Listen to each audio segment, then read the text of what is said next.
کچھ حد تک متفق ہوں تو وہ تو میں آپ کو بتا سکتا ہوں. بابے کا درجہ ہے. ہاں جی, اگر آپ اس پریزنٹ ورلڈ میں دیکھیں تو ٹاپ آف دا لسٹ جو پرسنالٹی جن کو میں پسند کرتا ہوں وہ مولانا مودودی ہیں رحمہ اللہ تعالی. میرا خیال ہے کہ پچھلے 1000 سال میں ان کے پائے کا کوئی انسان نہیں آیا. اللہ تعالیٰ نے ان کو جتنا ورسٹائل نالج دیا تھا دور حاضر کا بھی, عربی لنگوسٹک کا بھی, تاریخ کا بھی, فقہ کا بھی, حدیث کا بھی, یہ ان کا خاصہ تھا. اور ان کے بعد میں جس شخصیت سے متاثر ہوں وہ ڈاکٹر اسرار صاحب ہیں. نہیں, مفتی صاحب سے تو میں لطیفوں کی حد تک تو متاثر ہوں الحمدللہ, تعریف کرتا ہوں. میں نے کوٹ کیے ہیں ان کے لطیفے, پوری سند کے ساتھ بیان کیا کہ میں نے ان کے ویڈیو میں یہ لطیفہ دیکھا تھا. تو دوسرے نمبر پہ اگر کوئی شخصیت ہے تو ڈاکٹر اسرار صاحب رحمہ اللہ تعالی. اور ہاں, ڈاکٹر ذاکر نائک کو بھی آپ کہہ سکتے ہیں چوتھے نمبر پہ. تیسرے نمبر پہ مولانا اسحاق صاحب رحمہ اللہ تعالی. تو یعنی جن سے میں محبت رکھتا ہوں اس حوالے سے اور جنہیں میں استاد کے طور پر دیکھتا ہوں, ان میں سے میجورٹی تو دنیا سے جا چکے ہیں. پیر نصیر الدین نصیر صاحب, ان سے بھی میں نے ایک اکتساب کیا ان کی بکس سے, ان کی ویڈیوز کے ذریعے, ان سے ملاقات بھی ہے. اور کمپیریٹیو ریلیجن میں ڈاکٹر ذاکر نائک, احمد دیداد صاحب اپنی کوئی مثال نہیں رکھتے, اس میں کوئی شک نہیں ہے. اور دور حاضر میں جاوید احمد غامدی صاحب, چند چیزوں میں اختلاف کے باوجود میں انہیں امت کے لیے ایک نعمت سمجھتا ہوں کہ پڑھے لکھے طبقے تک جو پہلے دین سے برگشتہ تھا کم از کم انہوں نے ایک کمزور دھاگے سے خدا کے ساتھ جوڑ دیا انہیں. مفتی طارق مسعود صاحب اپنے بیانات میں بار بار ایک ہی بات کہہ رہے ہیں اور ہم اکثر ان کی ویڈیوز میں وہ بات سنتے ہیں. وہ کہتے ہیں کہ انجینئر مرزا بھگوڑا ہے. یہ بات ان سے پوچھنی چاہیے انفیکٹ, لیکن آپ سے اس لیے پوچھ رہا ہوں کہ کاؤنٹر آرگومنٹ تو آپ نے دینا ہے. ایسی بات وہ کیوں کر رہے ہیں؟ نہیں, اب نہیں کر رہے, پہلے کرتے تھے. اب یہ ایشو ریزالو ہو چکا ہے. ریزالو ہو گیا؟ جی جی, کافی عرصہ ہو چکے ہیں, آلموسٹ اس کو آپ سمجھ لیں 1 سال ہو چکا ہے ریزالو ہوئے ہوئے. وہ جو جیل میں آئے تھے ہماری دعوت پہ آئے تھے, لیکن ہم نے دعوت دی تھی جس طرح آپ کو سنڈے کو دعوت دی ہے. اللہ کا شکر ہے کہ آپ اس طریقے سے ہیں جس طرح آنا چاہیے. آپ اگر سنڈے کی بجائے تھرسڈے کو یا فرائیڈے کو آتے اور جیلم کے چوک میں کھڑے ہو کے ویڈیو بناتے کہ انجینئر صاحب میں پہنچ گیا ہوں, آپ بھی ایک ویڈیو بنائے, میں آپ سے بات کرنا چاہتا ہوں, تو اس طریقے سے تو نہ کہیں کوئی رشتہ لینے جاتا ہے نہ کسی سے ملاقات کرنے جاتا ہے.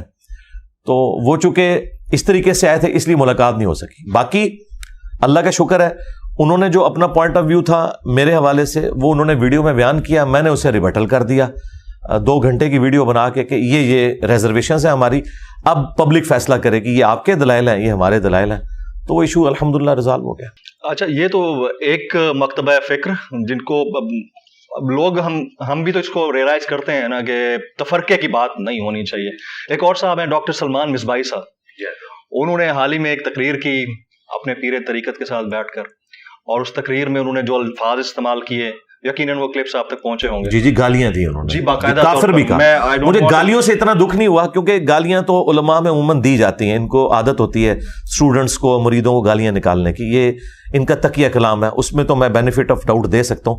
لیکن انہوں نے کہا ہے کہ پہلا کافر شیطان تھا اور دوسرا یہ ہے, کافر کا لفظ انہوں نے استعمال کیا. جی, کافر کا ایک شیطان دوسرا جہلمی. انجینئر محمد علی مرزا کافر ہے اور اس کے بعد گالی.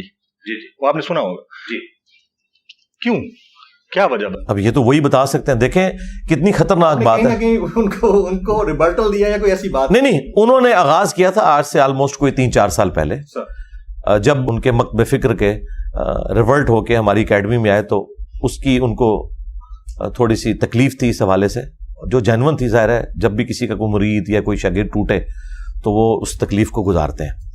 تو اس کی وجہ سے انہوں نے کئی سال پہلے ایک ویڈیو ریکارڈ کروائی تھی کہ یہ کیا ہوا, تیری کتابیں, تیرا کمرہ, تیرا کیمرہ, تیرے لوگ, کبھی بلانا ہمیں بھی تو پھر ہم تمہیں بتائیں گے کہ ہمارے بابے تھے کیا اور لائیو پھر چلائیں گے. تو میں نے اسی وقت ان کو کہا تھا کہ آپ تشریف لے آئیں, لیکن ظاہر ہے یہ تو ان کا ایک پولیٹیکل بیان تھا, انہیں کیا پتا تھا کہ میں نے انہیں مدعو کر لینا ہے.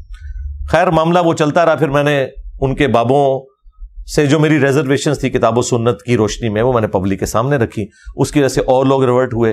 اب وہ غصہ جمع ہوتے ہوتے یہاں تک پہنچا ہے کہ اس سے پہلے بھی ایک ویڈیو ان کی آئی تھی, اس میں انہوں نے گالیاں دی تھی, تو سڑ, تو مر, اس نے اپنے کمرے میں ہی مر جانا ہے, اور بڑی عجیب و غریب قسم کی باتیں. حالانکہ یہ صوفی ہونے کے دعوے دار ہیں اور نرم مزاجی صوفیاء کا ایک طور امتیاز رہا ہے. ہمیں ان سے لاکھ اختلاف، لیکن یہ ان کی ایک پازیٹیو چیز ہے. لیکن انہوں نے وہ بھی بالائے طاق رکھ دی. اور اس میں دیکھیں انہوں نے کتنا خطرناک کھیل کھیلا ہے. انہوں نے یہ کہا ہے کہ پہلا شخص جس نے بابے کا انکار کیا تھا وہ شیطان ہے اور دوسرا انجینئر ہے. یعنی اس دوران پوری انسانی تاریخ میں جتنے لوگ پیغمبروں کے خلاف کھڑے ہوئے ہیں، فرعون، حامان، شداد، ابو جہل، ان تمام لوگوں کو انہوں نے اپنے کھاتے میں ڈال لیا ہے. مطلب اپنا بزرگ مان لیا نا. ورنہ تو کہتے ہیں کہ یہ ایک لسٹ تھی، ان میں سے تو آخری ہے. انہوں نے کہا پہلا وہ تھا، دوسرا ہی ہے. تو میں نے عرض کی تھی کہ بھائی ہم نے پیغمبر سے کوئی ٹکر نہیں لی ہے. ہم تو پیغمبر کی فیور میں آپ کے بابوں سے ٹکر لے رہے ہیں کہ آپ کے بابوں کی کتابوں کے اندر چشتی رسول اللہ، تھانوی رسول اللہ، اس طرح کی چیزیں ہیں. آپ لوگ مناظروں میں ان چیزوں کا دفاع کرتے ہیں. اپنی کتابوں سے نبی علیہ السلام کی شان میں جو یہ گستاخیاں ہوئی ہیں، کشف المحجوب میں، تذکرۃ الاولیاء کے اندر، حشد بہشت میں، سبع سنابل میں، یہ آپ نکالیں، ہمارا آپ کا جھگڑا ختم ہو جائے گا. کیونکہ ایک نبی، ایک اللہ، ایک رسول کے ماننے والے ہیں. تو ہمارا تو آپس میں کوئی اختلاف ہو ہی نہیں سکتا. اختلاف شروع ہی وہاں سے ہوتا ہے. اللہ رسول پہ تو کوئی اختلاف نہیں ہے نا. اختلاف وہاں ہوتا ہے جہاں مکاتب فکر کے لوگ اپنا بڑا کسی کو مان لیتے ہیں. تو وہ ان سے میں نے بڑے احترام کے ساتھ ڈسکشن کی تھی ویڈیو کے اندر. لیکن چونکہ ان کو غصہ ہی بہت تھا تو انہوں نے پھر اس طریقے سے نکالا. حالانکہ ہم اس کو لیگلی لے کے چل سکتے ہیں. پاکستان کے قانون میں اگر آپ کسی کو کافر کہہ دیتے ہیں تو یہ انتہائی سینسٹیو مقدمہ اس کے خلاف بنتا ہے. جی. تو وہ میں اپنے اسٹوڈنٹس ان کے پاس بھیج رہا ہوں. ہم نے پورا پلان کیا ہے اور انہیں جا کے وہ کہیں گے آفیشلی کہ آپ اس کے اوپر معذرت کریں جو آپ نے کافر کہا ہے. کیونکہ ہم تو آپ کو کافر نہیں کہہ رہے نا، صرف علمی اختلاف کر رہے ہیں. تو باقی جو گالیاں ہیں وہ اللہ تعالیٰ خود بدلہ دینے والا ہے. میں گالیوں کو تو میں نے معاف کیا ہوا ہے، پیشگی معاف کیا ہوا ہے. لیکن جو آپ نے کافر کا لفظ بولا ہے اور مجھے شیطان کے ساتھ لا کے کھڑا کر دیا اس حوالے سے، تو اس کے اوپر آپ معذرت کریں ویڈیو میں. اور اگر آپ نہیں کرتے تو ہم اس کے لیے قانونی راستہ اختیار کریں. جی کریں گے. ظاہر ہے ہم نے کوئی نان اسٹیٹ ایکٹر تو نہیں بھرتی کیے ہوئے.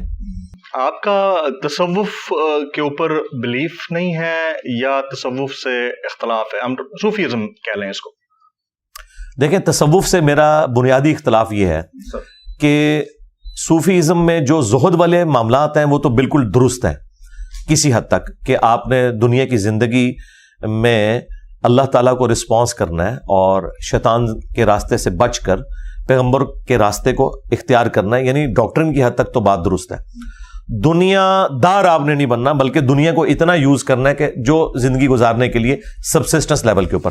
اختلاف ہمارا یہ ہے کہ یہ تصوف کے اندر انہوں نے فنا فی الشیخ، اس کے بعد فنا فی الرسول اور پھر فنا فی اللہ، یہ تین انہوں نے ٹرمز ڈیوائز کی ہوئی ہیں کہ پہلے جو آپ کا شیخ ہے نا، جو آپ کو کہہ رہے آنکھیں بند کر کے آپ اس کے پیچھے لگ جائیں، جب وہ آپ کو ڈگری دے دے گا پھر آپ نبی صلی اللہ علیہ وآلہ وسلم کی ذات میں فنا ہوں گے، پھر اللہ میں. لیکن پریکٹیکلی پوری زندگی یہ شیخ میں ہی فنا رہتے ہیں. شیخ کہتا ہے تو یہ اپنے بچے بھی قتل کر دیتے ہیں. شیخ کہتا ہے تو یہ نمازیں بھی چھوڑ کے صرف تسبیح ہاتھ میں پکڑ لیتے ہیں. شیخ ان کو قرآن و سنت کے خلاف چلاتا ہے، یہ آنکھیں بند کر کے چلاتے ہیں. جس کا سب سے بڑا ثبوت یہ ہے کہ اس وقت دنیا میں سب سے بڑا جو تصوف کا سلسلہ ہے وہ سلسلہ جنیدیہ، جو بعد میں کنورٹ ہو گیا تھا سلسلہ قادریہ میں، چونکہ شیخ عبد القادر جیلانی المتوفا 561 ہجری وہ سلسلہ جنیدیہ میں ایک ڈومیننٹ بزرگ کی حیثیت سے بعد میں آئے، تو انہوں نے اپنے نام کے ساتھ، ان کا نام عبد القادر تھا، تو ایک قادری سلسلہ. تو یہ انٹرنیشنل سلسلہ ہے، یہ آپ کو آل اوور دا ورلڈ ملے گا. آپ سوڈان میں چلے جائیں، آپ افریقن دوسرے ملکوں میں چلے جائیں، انڈونیشیا، ملیشیا، سب کانٹیننٹ میں آپ کو ہر جگہ قادری سلسلے کے لوگ تصوف میں ملیں گے. اب سلسلہ ان کا قادری ہے. شیخ عبد القادر جیلانی رحمۃ اللہ علیہ نے اپنی کتاب غنیۃ الطالبین میں نماز کا وہی طریقہ لکھا ہے جو بخاری مسلم میں ہے، رفع الیدین کے ساتھ رکوع میں جاتے وقت اور رکوع سے اٹھتے وقت. جبکہ یہاں پہ جتنے قادری ہیں، چاہے وہ ڈاکٹر طاہر القادری ہوں، چاہے وہ باپا جانی الیاس قادری ہوں، یہ تو رفع الیدین سے چڑھتے ہیں. طاہر القادری صاحب تو پھر بھی تھوڑے ماڈریٹ ہیں. باقی جو ان کے اسٹرانچ قسم کے جتنے قادری ہیں وہ سارے کے سارے کہتے ہیں یہ تو مکھیاں مارنا ہے، یہ تو بغلوں میں بت رکھ کے آتے تھے تو رفع الیدین ہوتا تھا. تو ہم ان سے صرف یہ پوچھتے ہیں کہ آپ فنا فی شیخ کیوں نہیں ابھی تک ہوئے؟ آپ عبد القادر جیلانی میں فنا نہیں ہوئے ابھی تک کہ ان کی نماز کا طریقہ ہی آپ اڈاپٹ نہیں کر سکے، اور الٹا آپ اس نماز کے طریقے کو غلط سمجھتے ہیں. تو جس شیخ کی نماز ہی غلط ہے اس شیخ سے آپ نے اور کیا لینا. لیکن حقیقتاً یہ ہے کہ ان کے شیخ کی نماز درست ہے، ان کی نماز جو ہے سنت سے ثابت نہیں ہے. 11ویں شریف عبد القادر جیلانی کی طرف انہوں نے منسوب کی ہوئی ہے، لیکن 11ویں کے اوپر صرف لنگر پکا کے کھاتے ہیں. ان کی کتاب سے نماز کا طریقہ نہیں پبلک کو بتا سکتے. کچھ بھی حالات ہو جائیں اس چیز سے تو ہم ڈینائی بہرحال نہیں کر سکتے کہ جو دلیل آپ دے رہے ہیں اس کے اندر وزن ہوتا ہے. میں نے کئی ویڈیوز آپ کی دیکھی. ریسرچ آپ خود کرتے ہیں یا آپ نے کوئی ریسرچر رکھا؟ دیکھیں ریسرچر تو نہیں رکھا. ریسرچر کوئی ہوتا تو کوئی ایک آدھ انجینئر اور بھی پروڈیوس ہو جاتا. یہ دنیا میں اتنی ہلچل مچی ہوئی ہے تو کس وجہ سے مچی ہے؟ دیکھیں اللہ تعالیٰ نے مجھے غیر معمولی صلاحیت دی ہے انجینئر ہونے کی وجہ سے کمپیریٹیو اسٹڈی کرنے کی. انجینئرنگ یونیورسٹی میں بھی میں نوٹس خود بنایا کرتا تھا. آج تک میرے نوٹس چلتے ہیں میکینیکل انجینئرنگ میں. تو یہ کمپیٹنسی میں نے یونیورسٹی سے حاصل کی. اس کے بعد دین کو تو میں پیرلل میں اسٹڈی کر رہا تھا. مجھے اللہ تعالیٰ نے اتنا حوصلہ دیا ہے کہ میں تمام مکاتب فکر کی بکس کو ان کے علماء کی تحقیقات کو اسٹڈی کرتا ہوں. پھر ان کے جو بڑے علماء ہیں ان کی ویڈیوز کو دیکھتا ہوں. پھر ایک دوسرے کے خلاف جو یہ لکھتے ہیں وہ بھی پڑھتا ہوں. اور آخر میں قرآن و سنت سے دلائل کو ویریفائی کرتا ہوں کہ کس کی کون سی بات قرآن و سنت کے مطابق ہے اور کون سی نہیں ہے. اب یہ کام باقی مکاتب فکر کے لوگ نہیں کر سکتے. اس کی وجہ یہ ہے کہ ایک بریلوی اسکول آف تھاٹ کا جو مدرسہ ہے اس میں صرف بریلویت سے ریلیٹڈ چیزیں پڑھائی جاتی ہیں. انہیں دیوبند اور اہل حدیث اور اہل تشیع سے متعلق صرف نیگیٹو باتیں بتائی جاتی ہیں. لڑائی ہو جائے گی. ہاں لڑائی ہو جائے گی. ہاں اچھا اسی طریقے سے دیوبند اور اہل حدیث جو ہیں ان کو مخالفین کی کمزوریاں بتائی جاتی ہیں, اپنی کمزوریاں نہیں بتائی جاتی. میں جو کہ سب کو سنتا ہوں, ایک دوسرے کے خلاف بھی تقریر سنتا ہوں, پھر ان کا اپنا بھی پوائنٹ آف ویو سنتا ہوں. دیکھیں جب تک آپ ایک اہل حدیث سے نہیں پوچھتے جا کے کہ تم اماموں کے گستاخ ہو یا نہیں, تو وہ آپ کو بتائے گا بھی میں اماموں کا گستاخ نہیں ہوں. میں کہتا ہوں کہ حدیث کے مقابلے پہ امام کا قول نہیں لیا جائے گا, تو بات تو ٹھیک کر رہے ہیں. لیکن بریلوی دیوبندی کہتے ہیں یہ اماموں کے گستاخ ہیں, یہ ان کو گالی دے رہے ہیں. اسی طریقے سے بریلوی اور دیوبندی اگر حیات النبی کا کوئی عقیدہ رکھے ہوئے تو اہل حدیث کا کام ہے ان سے جا کے پوچھیں کہ بھئی آپ اس سے مراد کیا دنیا والی حیات لے رہے ہیں یا آخرت کی لے رہے ہیں؟ کہ آپ نبی اسلام کے بارے میں یہ عقیدہ رکھتے ہیں کہ وہ دنیا سے گئے ہی نہیں ہیں؟ جب تک ان سے کلیریفائی نہیں کریں گے, صرف چند ایک چھوٹے درجے کے علماء کی باتیں اٹھا کے ایک دوسرے کے اوپر چڑھ دوڑنا, میں ایسا نہیں کرتا. پوری ورکنگ کرتا ہوں کمپیریٹیو اسٹڈی کے بعد. جہاں مجھے کوئی ایمبیگوٹی آتی ہے میں بڑے علماء سے رابطہ کر کے ان چیزوں کو کنکلوڈ کرتا ہوں. تو میں نے تو آلموسٹ اپنی زندگی کے آپ سمجھ لیں 25-30 سال اسی کام میں لگائے. تو آلموسٹ 15-20 سال لگانے کے بعد میں اس ہاٹ سیٹ پہ آ کے بیٹھا ہوں. اللہ کا شکر ہے ہمارے دلائل پبلک کے سامنے ہے. کوئی چیلنج کرے کہ یہ نہیں لکھا ہوا, ایک چیز ثابت ہوتی ہے. آپ نے نہ صرف مختلف مکاتب فکر کے لوگوں کو اپنا دلائل کی وجہ سے مخالف بنا لیا, بلکہ سیاستدانوں کو بھی بنا لیا. اور حال ہی میں کچھ میں نے آپ کی ویڈیوز دیکھی جس میں آپ نیک اور ایماندار سیاستدانوں میں سے کسی ایک کی تعریف کر رہے تھے. میں نام نہیں لینا چاہوں گا. اس کے بعد آپ کو شدید ہزیمت کا بھی سامنا کرنا پڑا اسٹیٹ لیول کے اوپر, حکومتی سطح کے اوپر. تو کیوں نہیں بولنے دیا جاتا جب آپ کسی کو دیکھتے ہیں کہ وہ ایماندار ہے اور اس کی بات کرنی چاہیے؟ میرا خیال ہے ڈیموکریٹک ویلیوز کو فالو کرنا ضروری ہے, جو کہ جب ہم نے اپنے ملک کا نام اسلامی جمہوریہ, خان صاحب, جی میں سمجھ گیا ہوں, خان صاحب کی بھی میں نے تعریف کی تھی اور سراج الحق صاحب کی بھی کی تھی. ہاں جی, تو میں جس کی بھی پازیٹیو چیز دیکھتا ہوں, میں نے شاید خاقان عباسی کی بھی تعریف کی ہے. میں اس وقت تعریف کرتا تھا خاقان عباسی صاحب کی جب پی ٹی آئی والوں کو برے لگتے تھے. اب تو ان کی باتیں پی ٹی آئی والوں کو بھی اچھی لگنی شروع ہو گئی ہیں, کیونکہ مجھے پتا تھا کہ یہ بندہ دل سے بولتا ہے. اسی طریقے سے نواز جو وہ کھوکر صاحب, مصطفیٰ نواز کھوکر, میں ان کا فین ہوں کہ دلیر آدمی ہے اور جس بات کو صحیح سمجھتا ہے بڑے دلیل کے ساتھ وہ بندہ رکھتا ہے. میرا خیال ہے جب تک ہمارے اندر یہ حوصلہ نہیں ہے نا کہ ہم اپنے مخالفین کی بات کو سن کر دلائل کے ساتھ اپنی اصلاح نہیں کرتے, ہم نے ایک قدم بھی اس ملک کو آگے نہیں لے کے جانا. جن قوموں کی ترقی کی مثالیں ہم دیتے ہیں نا, وہاں تو کتنی ڈیبیٹس ہوتی تھی. اگر آپ فرینچ ریولوشن کے بعد جو معاملات ہوئے ہیں, جو لیفٹ کے لوگ تھے, جو رائٹ کے لوگ تھے, جس طرح آپس میں ڈسکشن کرتے تھے, وہ تو یہ آپ کی مچھلی منڈی تو اس کے مقابلے میں شاہی کوئی نہیں ہے. اور لڑ بھیڑ کے انہوں نے آج دیکھیں دنیا کو رہنے کے قابل بنا دیا ہے. اللہ کا شکر ہے, سیکنڈ ورلڈ وار کے بعد آلموسٹ دنیا میں سکون آ گیا. تو یہ انسانیت نے لرن کی ہے نا چیزیں کہ اختلاف رائے, آپ ایک دوسرے کا برداشت کریں, ایک دوسرے کو موقع دیں اور اس طریقے سے آگے بڑھیں. جب آپ ایک طرف کہتے ہیں کہ جی ہم نے اے پولیٹیکل ہونا ہے, تو جب کوئی شخص آپ کو اے پولیٹیکل ہونے کا کہتا ہے اور یہ کہتا ہے کہ بھائی جب آپ نہیں تھے تو اس کی وجہ سے ہم نے نقصان اٹھایا, تو اس کو گالی نہیں سمجھنا چاہیے. جب ہمارے ایکس آرمی چیف نے آخری تقریر میں کہا کہ پاکستان کی فوج کو گالیاں اس لیے پڑتی ہیں کہ ہم پولیٹکس میں لچ فرائی کرتے رہے اپنا, اگرچہ ہم سب سے زیادہ قربانیاں دے رہے ہیں. تو یہ تو آپ کے ادارے نے خود مان لیا, لہٰذا یہی بات جب ہم کرتے ہیں تو اس کا کسی کو برا نہیں ماننا چاہیے, یہ تو آپ کی پالیسی ہے. ہاں اس زمانے میں اگر بات ہوتی جب آپ کی اسٹیٹ پالیسی ڈفرینٹ تھی تو پھر آپ شاید برا مانتے. تو میں ابھی بھی یہی کہتا ہوں کہ جن لوگوں نے اس زمانے میں, جس طرح جاوید احمد غامدی صاحب تھے, انہوں نے اس زمانے میں یہ آواز بلند کی تھی کہ آپ لوگ سیاست سے اپنے آپ کو الگ کریں. اسی طریقے سے صحافیوں میں نجم سیٹھی صاحب اور حامد میر صاحب اور اس طرح باقی جو بڑے صحافی ہیں جو اس وقت یہ باتیں کرتے تھے اور غدار وطن کا فتویٰ لگتا تھا, تو میرا خیال ہے ان سارے لوگوں سے معافیاں مانگنی چاہیے کہ آپ لوگ ہمیں صحیح کہتے تھے. اچھا, اب اس سے پہلے کہ میں بڑے امپورٹنٹ کوسچنس کی طرف جاؤں, کیونکہ وہ فقہی مسئلے ہیں اور لوگوں نے مجھ سے براہ راست رابطہ کر کے وہ کہا ہے کہ ان کے جوابات لینے, میں 3-4 سیاست دانوں کا نام لے دیتا ہوں, مجھے بتائیے کہ ان میں سے بہتر آپ کو کون لگتے ہیں.